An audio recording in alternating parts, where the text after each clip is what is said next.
I'd like to share a quick video with you and just to give you my view on both the terrible incident in Manchester recently as well as the wider issues that are happening around us as we speak. While the events in Manchester and earlier in the year, London as well, are horrific, and I don't condone these things at all. Any violence on these scales or any violence against any other human being is simply despicable in my eyes. There is reasons for why we're starting to see this come to the UK, and I'm going to touch very quickly on the Middle East and what we're starting to see come here. For years now we have allowed governments such as the Labour Party with Tony Blair following right through to David Cameron and the Conservatives waging untold wars in the Middle East.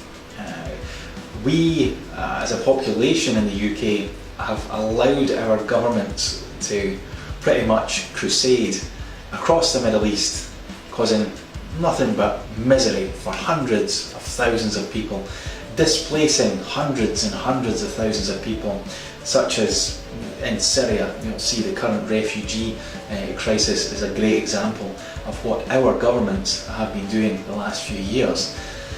What used to be relatively civil, not maybe by our standards, but functioning countries, I would say, were decimated by our governments. I mean, Libya, Iraq, we might not have agreed with how those countries were run, but how is it any of our business to intervene in another country's affair? Unless that country represents a direct threat to us and has encroached upon us, as far as I'm concerned, our military should be right here, and we shouldn't be intervening in these countries unless they pose a severe and present threat. All that seems to have happened in the last few decades is our governments have allowed the weapons of war to go in there, take out the governments that they wanted to, leave power vacuums, and feed rebels and terrorist organisations to basically give them free rein over these countries. Your likes of Saddam Hussein may have been very hard masters, but in these countries I think a certain hard master was required in order to keep things in line. Normal, what we would call democracy, doesn't necessarily work everywhere. Other parts of the world are still developing, and you can't apply the same model to every single country in the world. It's just not attainable.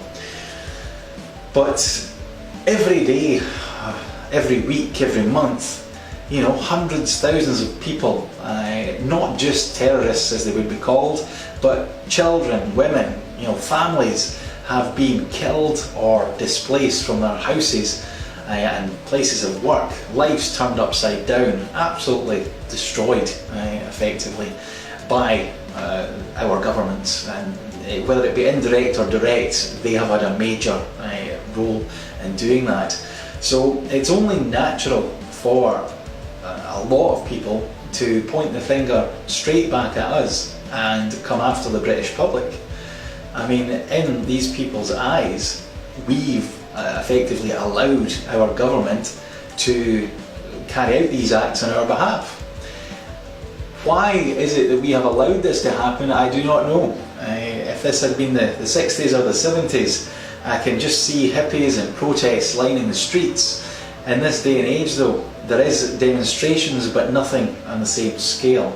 It almost seems as if our government has a blank check to do whatever the hell it wants, and we as the British public seem to be powerless to stop them. I know there's a general election coming up, but really, is that going to change anything? I don't think so. I don't believe any of the parties will ever change, and I don't believe that we'll ever have a true say when it comes to these wars. What is the solution? I really don't know.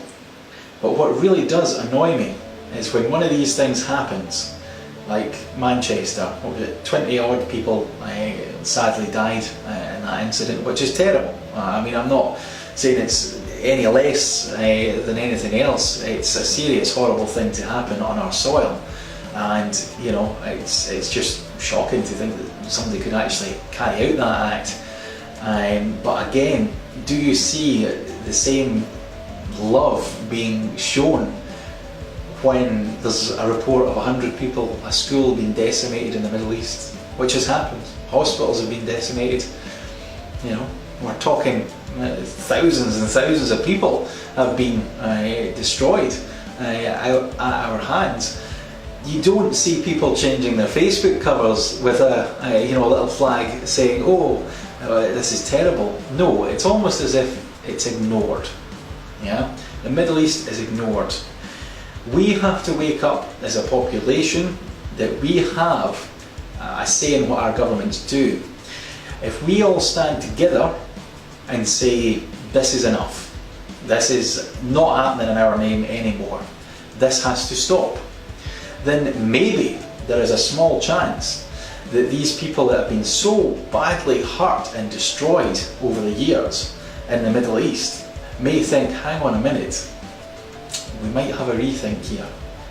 Because as long as we continue to fight hate with hate, it's going to be a vicious circle, never ending in itself. Comment your thoughts, let me know what you think. This is my first video on one of these matters. I intend to make a lot more, because I think every person has something to say, and the more of us that say it, well, it encourages the conversation. As I say, personally, I'm saddened and shocked by Manchester, and my heart goes out to everyone that was affected by that horrible, horrible incident. I dread to think what that would be like happening to the people I love, so my heart goes out to them. As I say, comment your thoughts or reply with a video. I'd love to see who's watched this and hear your thoughts. Thanks very much for listening.